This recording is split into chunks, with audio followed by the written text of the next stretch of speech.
പ്യാരെ ബച്ചോം നമസ്തേ. ഇന്ന് നമ്മൾ പഠിക്കാൻ പോകുന്നത് പശുവിനെക്കുറിച്ച് ഹിന്ദിയിൽ 8 സെൻറ്റൻസ് എങ്ങനെ പറയാം എന്നതാണ്. ഇനി നമുക്ക് നോക്കാം. ഒന്നാമത്തെ പോയിൻ്റ്, ഗായ് ഏക്ക് പാൽത്തു ജാൻവർ ഹേ. പശു ഒരു വളർത്തു മൃഗമാണ്. പാൽത്തു ജാൻവർ എന്ന് പറഞ്ഞാൽ വളർത്തു മൃഗം എന്നാണ് അർത്ഥം. രണ്ടാമത്തെ പോയിൻ്റ്, ഇസ്കി ദോ ആംഗേം ഹോത്തി ഹേ. ആംഗേം എന്ന് പറഞ്ഞാൽ കണ്ണുകൾ. പശുവിന് 2 കണ്ണുകളുണ്ട്. മൂന്നാമത്തെ point, ഇസ്കെ though can ഹോത്തേ high.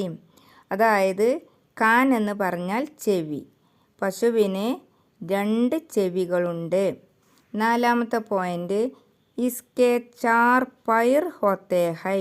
Pyre എന്ന് പറഞ്ഞാൽ കാല്. ഇസ്കെ ഇതിന് അതായത് പശുവിന് 4 പൈർ ഹോത്തേ ഹൈ. 4 കാലുകൾ ഉണ്ട്.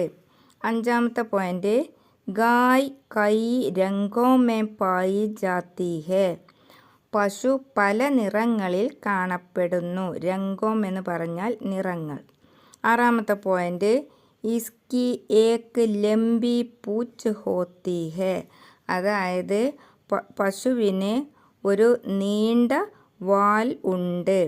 ഏഴാമത്തെ പോയിൻ്റ്, ഗായ് ഹമേ ദൂത് ദേത്തി ഹേ. പശു നമുക്ക് പാൽ തരുന്നു. ദൂത് എന്ന് പറഞ്ഞാൽ പാല്. എട്ടാമത്തെ പോയിൻ്റ്, ഹമേം ഗായ് സെ പ്രേം കർണ ചാഹിയേ. ഹമേം നമ്മൾ, ഗായ് സെ പശുവിനെ, പ്രേം കർണ ചാഹിയേ സ്നേഹിക്കണം. ഇത്രയുമാണ് പശുവിനെ കുറിച്ച് 8 പോയിൻ്റുകൾ കേട്ടോ, സെൻറ്റൻസ് ഹിന്ദിയിൽ പറയുന്നത്. ഈ വീഡിയോ നിങ്ങൾക്ക് ഇഷ്ടമായെങ്കിൽ ഒന്ന് ലൈക്ക് ചെയ്യുക, ഷെയർ ചെയ്യുക, മറക്കാതെ സബ്സ്ക്രൈബ് ചെയ്യുക. Thank you.